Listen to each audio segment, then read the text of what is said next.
Facebook. Gallo de Hacha. ¿Es usted feminista? Soy respetuoso de las mujeres. No, sí, pero ¿es feminista? Soy respetuoso de las mujeres. O sea, las mujeres merecen ir al cielo. ¿La mitad de su gabinete serían mujeres? Sí, eso sí. De la cocina al cielo. Y antes de... estábamos escuchando a Andrés Manuel López Obrador. Jorge Ramos en entrevista le pregunta: ¿se considera usted feminista?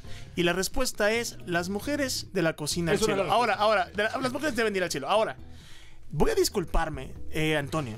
No sé cómo tratan a las mujeres en Televisa, donde trabajaste. No sé cómo las tratan. Pero las mujeres merecen respeto. Las mujeres pueden pensar. Las mujeres no tienen que ir al cielo. Las mujeres pueden estar igual que nosotros discutiendo de política. Atolini. No sé cómo las tratan ustedes, pero es terrible que la respuesta cuando le menciones al feminismo, Andrés Manuel, lo resuma en: las mujeres deben ir al cielo, son divinas. Me parece bien curioso que tu indignación frente a una respuesta que es a lo mucho tibia, en el mejor de los casos poética, una anécdota más dentro de las muchas errores de Andrés Manuel en este tema, que esa sea tu indignación frente a un país que cada 7 segundos presenta una agresión contra mujeres, que tienes una violada cada 12 mujeres. ¿A eso se refería? ¿A que vayan al cielo, que sigan muriendo? La Porque indignación en el país. Muchas mueren por esto mismo de no posicionarte a favor del aborto. ¿A eso se refiere? ¿Al cielo muertas? Creo que hay mucho más muertes por mujeres asesinadas que por prácticas de salud mal aplicadas en temas del aborto. Pero no por eso deja de ser importante, omitir. Por supuesto. A ver, Tolini, ¿por qué es tibio? ¿Por qué es tibio? Dices que es tibio, ¿por qué es tibio? Te voy a decir, Andrés Manuel busca construir una nueva mayoría social poniendo enfrente los derechos políticos, poder tener un gobierno honesto, sin corrupción, con transparencia, una economía que pueda generar beneficios materiales para todos, y esa ha sido su estrategia para construir una nueva mayoría. ¿Son más o menos importantes los derechos? Jamás, nunca. Los derechos se ponderan, pero no existe prioridad sobre eso. Sin embargo, como político, construyendo una nueva alianza, una nueva coalición política, él está poniendo eso. Hay políticos que dicen derechos civiles o derechos sexuales y reproductivos, que son los liberales, centro derecha, los que están diciendo PRD, por ejemplo. El PRD, él lo dijo en una entrevista con Jorge Ramos: soy un liberal. Él siempre no parece un liberal, señor. Él siempre ha hablado del liberalismo en la visión juarista de esto. O sea, hace 150 años poco nos podemos reconciliar con esa visión. Es difícil. La pregunta es: ¿le da miedo perder votantes o no? Es un discurso que lleva 15 años funcionándole. Está desactualizado. Que está desactualizado por una generación como la nuestra. Dice que también la esposa de la Barca, la que mató a 43 estudiantes, que merece ir al cielo. Eso no lo dijo. Gordillo también. Todas las mujeres. Vamos a escuchar el siguiente audio. Eso no dijo. ¿Usted cree que Nicolás Maduro es un dictador? No lo voy a juzgar. Eso se lo dejo a los que nos están escuchando. Hay violaciones a los derechos humanos. Muy lamentables. Desmanteló la Asamblea o el Congreso. Muy lamentable. Yo no estoy a favor del autoritarismo. Hay prisioneros políticos. En ningún lado. Estoy a favor de la libertad de los presos políticos. Lo entiendo, pero la pregunta es si para usted Nicolás Maduro es un dictador. No quiero meterme en ese asunto, porque tenemos principios nosotros. ¿Qué son? De política exterior. Sí, pero no intervención y autodeterminación de los pueblos. ¿El principio de derechos humanos va por encima de la soberanía de un país? Sí. Pero también, en este caso, hay que hacer valer el principio de no intervención y autodeterminación de los pueblos. Entonces, hay mucha gente que lo va a empezar a ligar una vez más con el gobierno de Maduro, como lo hicieron hace 6 años con el de Hugo Chávez. Pero no tengo nada que ver. ¿Usted no conoció a Chávez? No conocí a Hugo Chávez. ¿A Maduro? Tampoco. Pero entonces, no tengo nada que ver. ¿Pero por qué no se atreve a criticar una dictadura? Porque no quiero que se metan después en las decisiones que solo corresponden a los mexicanos. Otra pregunta que le hacen directo. Jorge Ramos le preguntó: ¿es Maduro un dictador? Y déjenme pongo esto en contexto. Nicolás Maduro, el hombre que acaba de disolver el parlamento, el hombre que tiene a su gente en Venezuela comiéndose animales, el hombre que le quitó medicamentos. Venezuela hoy no tiene ni con qué limpiarse la cola. Venezuela, si vas a protestar, si piensas diferente, amaneces muerto. ¿No? Te sorprende porque hay fotos de la gente que está muerta por protestar. Le preguntan a Nicolás Maduro, le preguntan a Andrés Manuel López Obrador: ¿es Nicolás Maduro un dictador? Andrés Manuel dice que no quiere meterse en eso, pero para mentarle la madre a Donald Trump está muy bueno. Entonces, lo que me dé votos, eso sí, pero a la hora de hacer y de ponerme los pantalones y decir lo que está viviendo en Venezuela es una dictadura, lo que se está viviendo en Cuba es una dictadura, ahí sí otra vez vemos al cobarde diciendo que esta gente merece lo que tiene. Mira, yo creo que sí se equivoca Andrés Manuel al pensar. Un aplauso. No, pero, dos veces. No, pero Antolini, diferencia... ¿te estás dando cuenta entonces de las locuras que salen de la boca de Andrés? No, lo que creo que tú te estás dando cuenta es que además de vivir en un mundo de blanco y negro, me sorprende, te llamas periodista, no entiendes la lógica interna que tiene el porqué. ¿Cuál es la de las lógica? cosas. A ver, perdón, soy un idiota entonces. No, los únicos inteligentes en esta leer. mesa es Antonio Tolini. Ajá, todos los que ustedes no leen, escuchen bien. En palabras de Tolini, si ustedes no leen son unos imbéciles. Si ustedes no leen no entienden.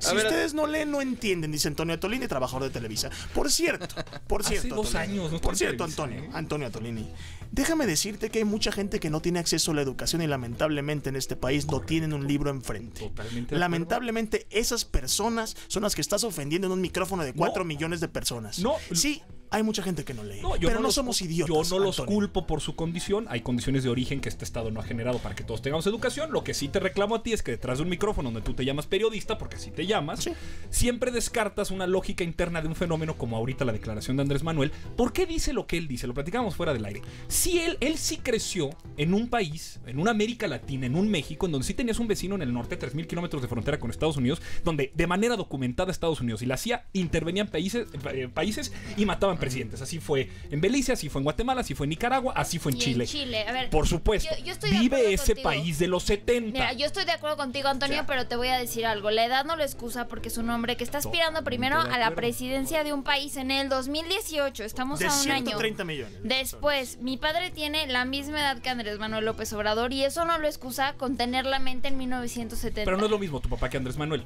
No, claro que no es lo mismo. Pues no. Pero Señores, aún así, eso no te excusa. Tengo que acabar la mesa de está confianza. desactualizado. Tengo que acabar con la mesa de ¿Y un confianza. presidente desactualizado te gusta para el 2018? Me parece que hay la oportunidad para que frente a su agenda de derechos políticos se incorpore la de derechos civiles. Creo que la hay. Muchas gracias, Antonio Atolini, por participar con nosotros.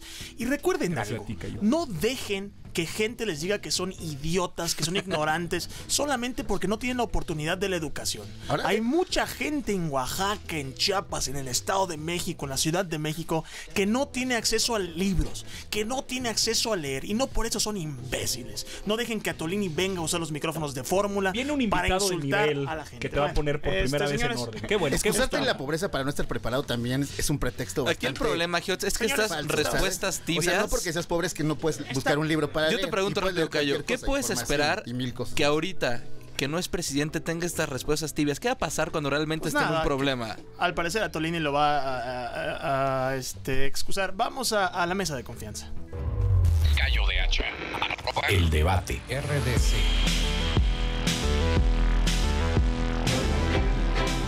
¿Sí se puede o no se puede?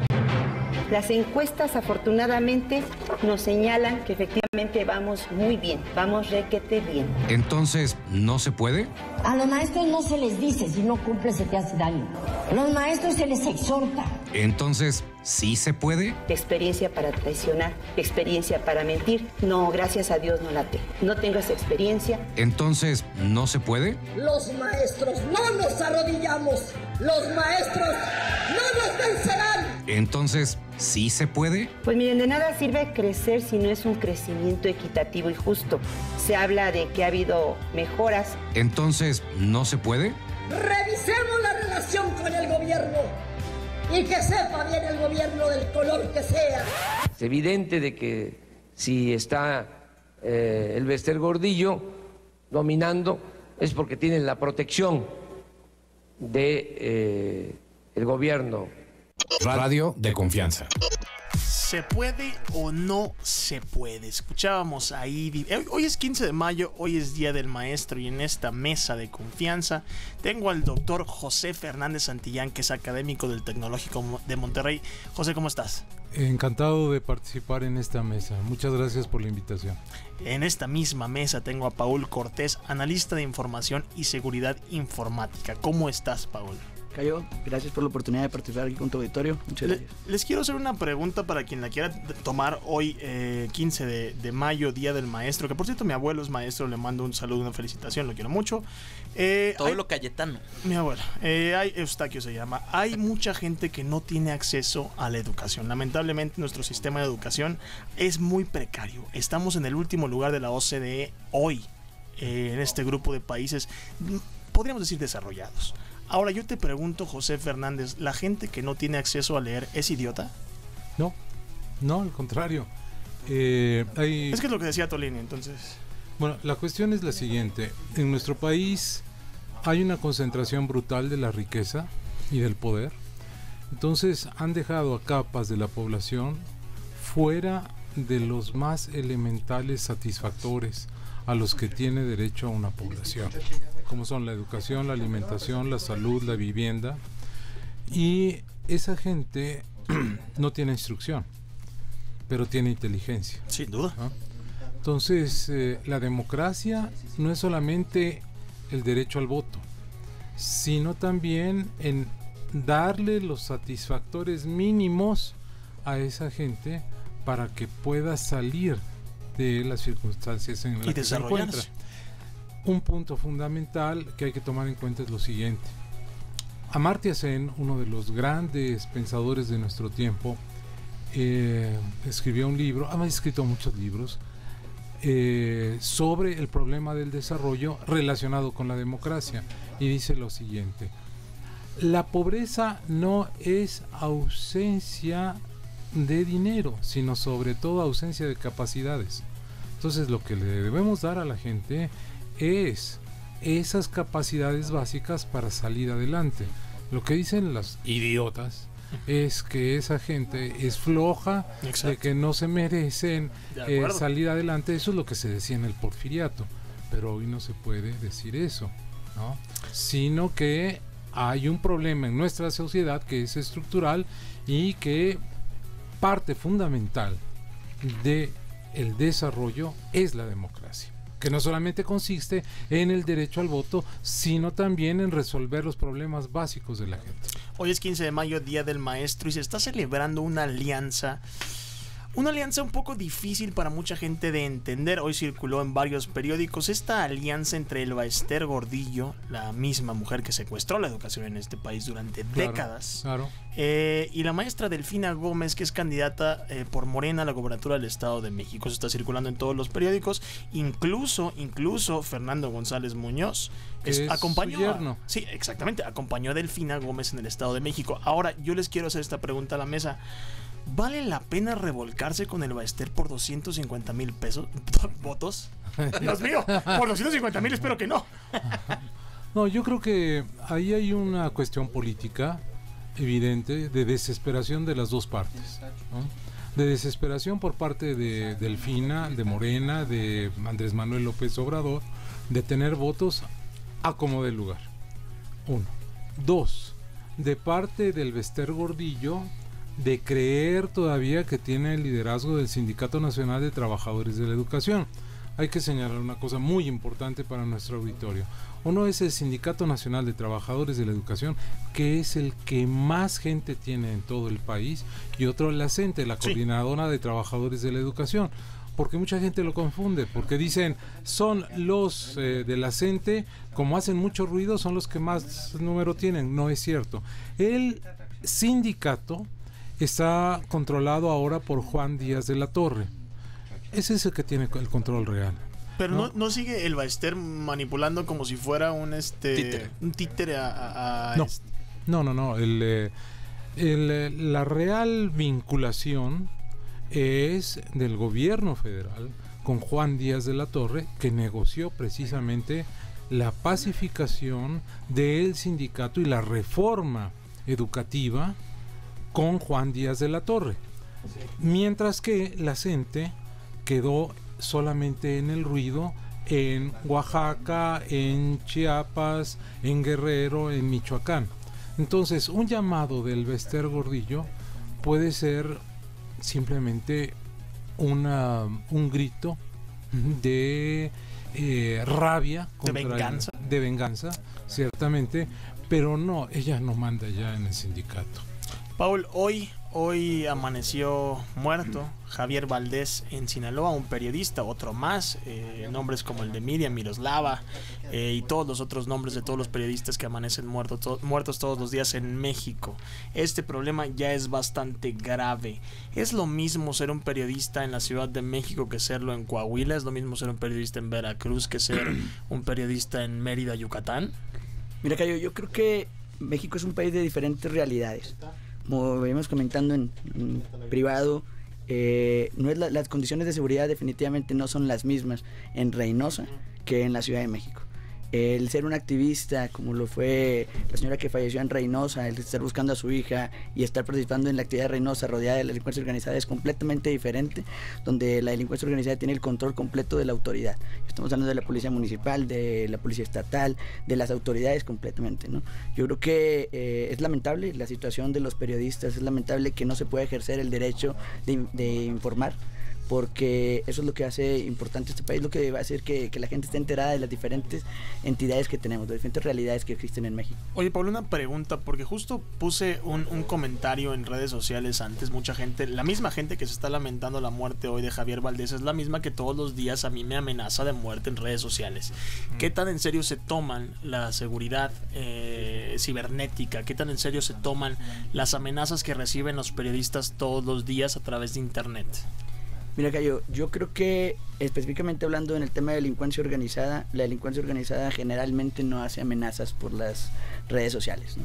Estoy completamente convencido que... ninguna de las amenazas, estas amenazas que tuvo Héctor de Mauleón, que incluso se investigaron, se dio con el tuitero. Resultó que el tuitero no era un sicario, pero era una persona que amenazaba. Entonces no se toman tan...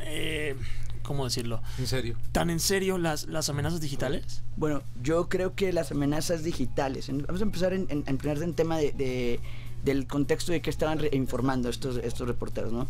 No es lo mismo estar cubriendo una nota de gobierno que estar cubriendo un tema de un reportaje de delincuencia organizada. Sí, claro. Yo creo que es un contexto completamente diferente y es un contexto de amenaza también completamente diferente. Digo, estoy seguramente que la delincuencia organizada no va a utilizar Twitter para amenazarte ni te va a escribir en tus comentarios de Facebook, ¿no? ¿Y crees que no lo usen después? O sea, porque es una herramienta que ya todos lo estamos usando, ¿no? O sea, incluso decían que varias de las fotos que subía el mini Leak, el hijo de Leak, que fue aprendido aquí, estaban en redes sociales. Damaso López. De Damaso López, exactamente. Sí, le dijo. Ahora, entonces... O sea, el compadre de el Chapo Guzmán, que fue detenido recientemente, y en ese grupo está enfrentándose dentro del cártel de Sinaloa por el poder, porque al desaparecer pues de la escena el Chapo Guzmán, entonces quedan el Mayo Zambada, el Azul Esparragosa, el hermano, el Guano, así le dicen al hermano del Chapo Guzmán, los hijos que les dicen los Chapitos, pero también queda en la pugna el Mini Leak. Sí. Y ese Mini Leak fue hace poco, a los guaruras los agarraron, ¿no? Y por una cuestión, ¿no? Por una cuestión legal de no debido proceso, entonces están libres. Pero déjame decirte una cosa respecto de las redes sociales. Es que no solamente es la amenaza que va de un desquiciado mental contra la persona, en caso contra ti o contra periodistas. Sobre todo lo que está pasando es que se está creando un clima de intolerancia y de agresividad contra aquellas personas que no están de acuerdo con Andrés Manuel López Obrador, y eso es lo que pasó precisamente en Venezuela con Hugo Chávez, en Bolivia con Evo Morales, en Ecuador con Rafael Correa y en los Estados Unidos con Donald Trump. Un caso específico: un señor de apellido Flynn dijo que en una cierta pizzería de Washington estaban secuestrados niños porque ahí era un centro de pedófilos y que lo controlaban Hillary Clinton y el famoso Pizzagate, ¿no? El Pizzagate, exactamente. Bueno, era evidentemente mentira, pero esto provocó que un desquiciado o un agente que creyó en esa versión entrara con un rifle a disparar en esa pizzería. Entonces, fuera de la amenaza puede convertirse en algo real. En algo real, exactamente. Son las ciberturbas. Y además otra cosa bien importante. Humberto Eco dijo que Internet le ha dado voz a una banda de idiotas, ¿no? Que antes eran callados por los mismos borrachos en las cantinas. Dame un segundo, me tengo que despedir de Facebook Live. Muchas gracias a todos los que nos acompañan a través de Facebook Live. Recuerden que haremos esto todos los días. Seguimos acá en radio, escúchenos. 104.1 de FM y 1500 de AM. A ver, entonces, se toman en serio porque pueden provocar algo después. De confianza. Radio. México con hambre y con sed de justicia. Pero ganamos la partida, maestro. Chiquitos pero picosos. Radio. Confianza. Muchas gracias, Cayo. Se hace llamar como Cayo de Hacha.